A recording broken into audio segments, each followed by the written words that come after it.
Hi everybody, I'm Van Stewart. And I'm Jen Stewart. Welcome to our third video on our travel channel. Today's video will be titled Our Short Layover in Germany. We got married in September of 2023, and the first leg of our honeymoon trip was going to be a short stay in Frankfurt, Germany. Had never been there before, although my dad did serve in the army back in the 1950s, and he was in Germany, but I had never been there myself personally, so it was going to be cool for me to go to Germany for the first time in my life. I talked last time on the second video about our adventurous airplane landing in Germany. If you didn't listen to that one, go back and look at our second video before you go. We talk about the near crash landing in Germany, which was very adventurous, but we survived. This time around was really neat. When we got to the airport for the first time, I have some video I'm going to put at the end of this. You can see some of the German planes and the German airport. But it was a very exciting time, a very big airport, and very friendly people. We did notice some distinct differences between Germany and America. The food, everything was different. The first thing I noticed was we stopped at McDonald's for something quick because I was starving. And the McDonald's are very different in Germany than in America. First of all, they serve beer everywhere. You can get a beer at a McDonald's. Very, very unique. I wasn't expecting that. I didn't get one, but I'm not a big beer drinker. But it was odd to have that option. I thought that was very neat.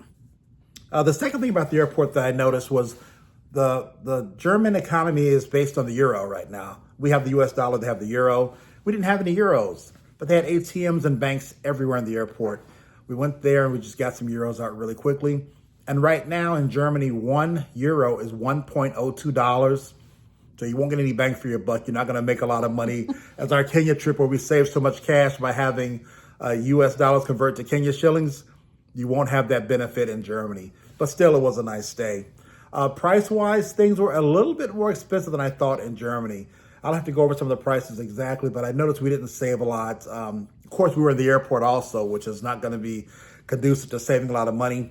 But, you know, it's kind of like typical American airport prices. You're going to pay higher at the airport.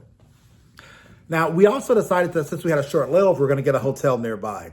We had a Hilton about 35 or so minutes from the airport, but we decided that since we're out, let's just go and see some of Frankfurt, Germany. We had to take the train to get to downtown Frankfurt from the airport. We had never taken a train in Germany, obviously. We didn't know much about it. All the signs were in German. I saw very few signs in English. And I don't know if you guys know this, but my German is very, very poor. So we tried to look around and navigate and find some people to help us, figure out some things. The German language and English are somewhat related, but they're quite different too. So we kind of have to figure out what's going on, and they don't have a lot of people around to help you. What did you think about the train ride compared to you taking the metro for so long in America going to work, Jennifer? Well, first, one of the noticeable differences was how you purchase your tickets. I mean, they had machines where you would walk up, but it obviously was in German and not English. So luckily, we had a nice couple that came about and showed us how to purchase a ticket for two. And then we got on the correct platform and away we went. So that was nice to have help with a local couple. Once we got on there, a noticeable difference is no one came to check our ticket. Unlike the Metro, when you're headed to Chicago, there wasn't someone there to check your tickets. It was basically the honor system. So I thought that was interesting.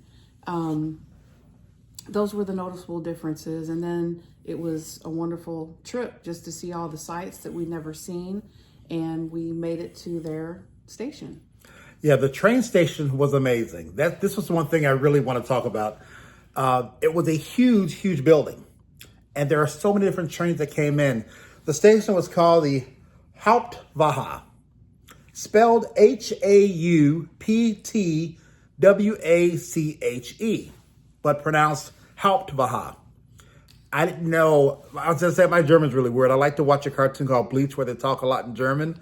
But this was very different to have to listen to people speaking a language, dialects that are so different than what we're used to. But that name, Hauptwache, actually means Grand Guard Shack or Grand Prison. This was once a prison built in 1729.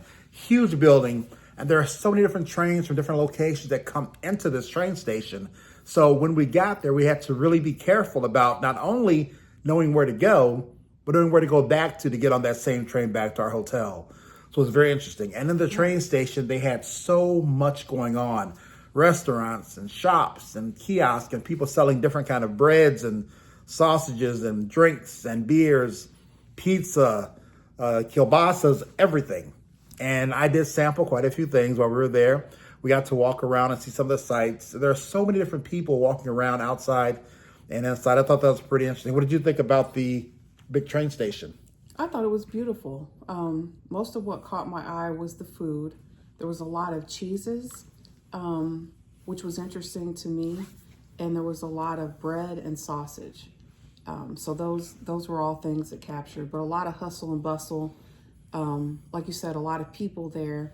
And I noticed that unlike the US, there was a lot of smoke, cigarette smoking outside of the station. So that I noticed that as well. Yeah, I didn't see a lot of no smoking signs anywhere. I thought that was very odd. Everybody was smoking and eating and drinking. And she's right, the cheeses, and I love cheese and sausage, so I was loving that. But if you want to try different foods, that's the way to go. There's so many people selling things, and there are kiosks outside and inside of the train station. We got a chance to walk around there, and you have to really be careful too, because people will step in front of cars, and cars are gonna, sometimes they'll buzz, sometimes they'll honk, sometimes they won't. So you really have to be cautious about the way you walk, where you walk, as you travel around. And that's in America too, but it's really prevalent in other countries. And you see people who jump in front of cars and cross the street and never look. So be cautious about that as you go. And as I always tell people, watch your money. Quite often we're in foreign places, you're at the airports, you're buying things, you're exchanging money, and you're counting out currency that you're not familiar with. People tend to be more open with their wallets, with their purses. They'll lay money on counters and they'll count out, €1, €2. Just be real careful about that. You don't want somebody to grab your money and run. And most people can tell if you're a foreigner. They have a little bit of patience with you as you try to navigate their currency and their denominations to get around. But as I said, €1 is basically $1, so it's not too hard to exchange that. That was kind of fun. We spent the better part of a day at the train station walking around. Then we had to get back on the train to go to our hotel. That was an adventure too, because I couldn't remember which train location we got on. The trains had words and numbers on them, but the trains also had the same going either way. There was no like north-south or anything like that. So if you took the number 3 train to this station, it'd be the number 3 train to that same station leaving. So you had to really be careful about where you were going and understanding where you were. And we did find, as she said, a nice couple to kind of help us when we got there. And we bumped into that same couple at one of the kiosks because we were buying some food. So that was kind of cool. And I believe they were both Americans who had been there for quite a while. So that was fun to see people who understood kind of where you're going. So we did that for a bit, walked around there, had dinner, I believe, at the little shop outside of the restaurant, outside of the train station. And then we got back to our hotel. And the hotel I thought was fantastic. The hotels in other countries are much smaller than what we're used to. If you stayed at the Aloft Hilton hotels, they're a new branch of the Hilton chain. They're really, really small units, and the foreign hotels are a lot like that. You don't get these large rooms like we're used to in America. They're much smaller, much more compact. But then again, most people don't spend a lot of time in the room itself. Drop off their bags, they're out shopping, they're out dining, they're out eating or sightseeing. So you won't see a lot of people staying in the hotel and just sitting around the room, even though that's something I kind of like to do myself. You don't see people do that too often. How'd you like the room and the hotel amenities there? I definitely agree. The room was smaller. It definitely had upgraded finishing, so it was very nice, very new. I liked downstairs, if you remember, they made us pizza. So there was a really nice, I think they were about to close. In fact, I think they had closed. They reopened for us because we got back late. We're still a little peckish, so we wanted something to snack on. And the bartender who actually ran the bar and the restaurant, Yes. he reopened for us and made us some pizzas and drinks. I thought that was pretty nice. Yes, so nice service in Germany. That was very nice. But I did, the hotel was very upgraded. Like that. You might get shocked, though, by the size, so be prepared when you go to other countries. The microtels are very common everywhere you go, so don't be shocked if you get someplace and you think, boy, they're much bigger in America. And when you go to the UK, it's the same thing. You'll see that there. Things are much, much smaller as far as accommodations. You don't see the large rooms. But that was fun. The food was fun. We ate and got up the next morning, and we actually had breakfast at the hotel. And that was neat because the breakfast was a little bit different than I'm used to at a typical continental breakfast at a hotel, but it was really neat. They had some different types of sugar. which I thought was weird. I'm used to just like, you know, the sucralose, the non-calorie stuff and the regular sugar.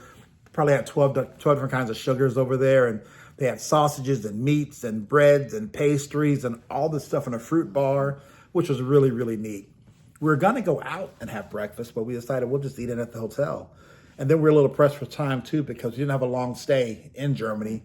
We had to head back to the airport later on that same day to finish the next leg of our trip to Kenya. And we'll talk more about that part next time. But I'm going to attach a few videos and a few pictures of our trip to Germany so you guys can see how that went and learn more about that visit. And next time we'll get into our landing in Nairobi. So please, folks, join us, continue to watch us, and we'll learn more about all of our great adventures across this country and across the world. Thanks so much. See you next time. Have a good night.